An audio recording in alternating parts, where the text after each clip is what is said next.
UP के सहारनपुर में दलित समझकर प्रजापति समाज के 2 लोगों पर हमला। रात 3 बजे भट्टे पर जा रहे थे दोनों लोग। एक शख्स को गोली लगी, अस्पताल में भर्ती कराया गया। यूपी के सहारनपुर में कल हुई हिंसा के सिलसिले में 24 लोगों को गिरफ्तार कर लिया गया है। कल मायावती की सभा से लौटते वक्त दलितों पर हमला हुआ था, जिसमें एक की मौत और कई लोग घायल हुए थे। योगी सरकार ने सहारनपुर में कल हुई हिंसा के मृतक आशीष के परिजनों को 15 लाख और घायलों को 50-50 हजार रुपए आर्थिक सहायता देने का ऐलान किया। सहारनपुर की घटना के बाद मुख्यमंत्री योगी ने की अफसरों के साथ बैठक। एडीजी कानून व्यवस्था और आदित्य कुमार और आईजी एसटीएफ अमिताभ यश को भेजा सहारनपुर।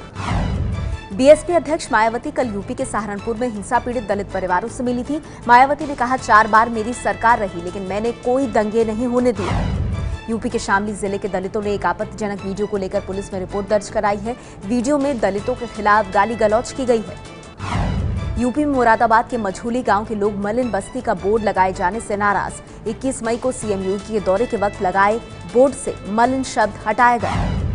छेड़खानी को लेकर यूपी सरकार की सख्ती के बावजूद नहीं मान रहे हैं दबंग। मऊ में बेटी से छेड़खानी का विरोध करने पर दबंगों ने मां पर फेंक दिया तेजाब। पुलिस अब तक नहीं कर पाई है किसी को गिरफ्तार। यूपी में अपराधियों के हौसले बुलंद। बाराबंकी में नाबालिग छात्रा से रेप का प्रयास।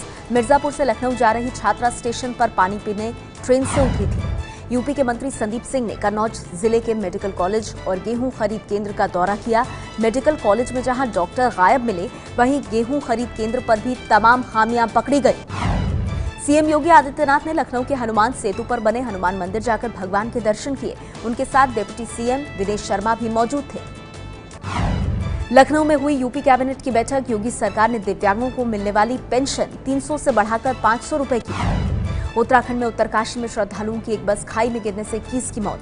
बस में 30 यात्री सवार थे, जिसमें से 7 को बचा लिया गया है। बाकी की तलाश जारी है। बस हादसे के मृतकों के परिवार को उत्तराखंड सरकार ने 1 लाख रुपए और घायलों के लिए 50 हजार की सहायता देने का ऐलान किया।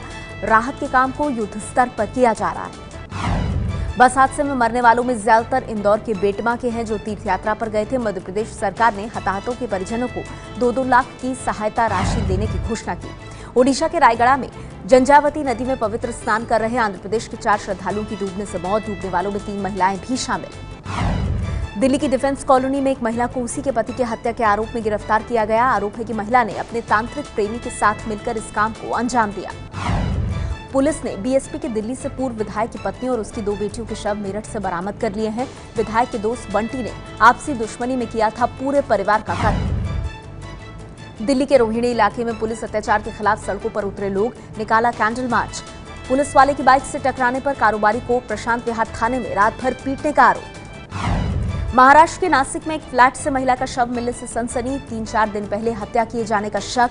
पुलिस ने हत्या के आरोप में विजय को गिरफ्तार किया। भारत ने पाकिस्तान से लिया पुंछ में भारतीय जवानों के सिर काटने का बदला।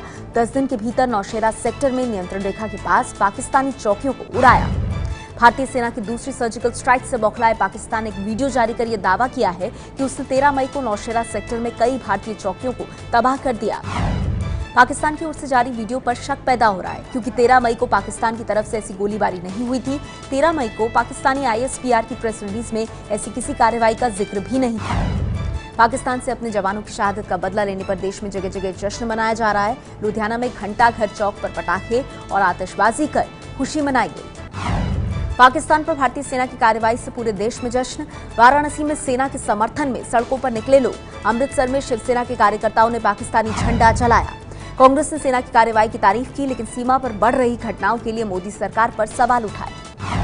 अमेरिका ने दिया पाकिस्तान को बड़ा झटका। सालाना बजट में ट्रंप सरकार ने पाकिस्तान को दी जाने वाली मदद में करीब 12 अरब रुपए की कटौती की। श्रीनगर में सेना की जीप पर एक पत्थरबाज को बांधकर घुमाने वाले मेजर नितिन गोगोई पहली बार मीडिया के सामने आए। नितिन गोगोई बोले, अगर पत्थरबाज को जीप से नहीं बांधता तो कई बेगुनाह लोगों की जान जाती। सेना ने किया है मेजर नितिन गोगोई का सम्मान। साल 1992 में अयोध्या में विवादित ढांचा गिराए जाने के मामले में आज सीबीआई की विशेष अदालत सुनवाई करेगी। सुप्रीम कोर्ट ने दिया है लालकृष्ण आडवाणी, मुरली मनोहर जोशी, उमा भारती पर फिर से मुकदमा चलाने का आदेश। अपने बयानों से विवादों में रहने वाले गायक अभिजीत का ट्विटर अकाउंट सस्पेंड कर दिया गया है। ट्विटर ने कार्रवाई उनके महिला लेखिका के खिलाफ की गई अभद्र ट्वीट पर की है। विवादित ज्योतिषाचार्य एन चंद्रास्वामी का दिल्ली के निजी अस्पताल में हुआ निधन। पूर्व प्रधानमंत्री नरसिम्हा राव के करीबी माने जाते थे चंद्रास्वामी। राजीव गांधी की हत्या में भी नाम आया था। आईटी मंत्री रविशंकर प्रसाद ने आईटी कंपनियों में छंटनी खबर को बताया गलत। साल 2016-17 में 1,70,000 नई नौकरियां मिली। पिछले 3 साल में कुल 6 लाख लोगों को नौकरी। आज पनवेल, भिवंडी और मालेगांव में महानगर पालिका के चुनाव के लिए वोटिंग जारी। पनवेल में पहली बार महानगर पालिका के 78 सीटों के लिए चुनाव, जबकि भिवंडी की 90 और मालेगांव की 84 सीटों पर वोटिंग। मुंबई से सटे भिवंडी में एक कार से 60 लाख रुपए जब्त। पुलिस ने 2 आरोपियों को गिरफ्तार किया। आज भिवंडी में महानगर पालिका का उपचुनाव हो रहा है। ये है एबीपी न्यूज, आपको रखे आगे।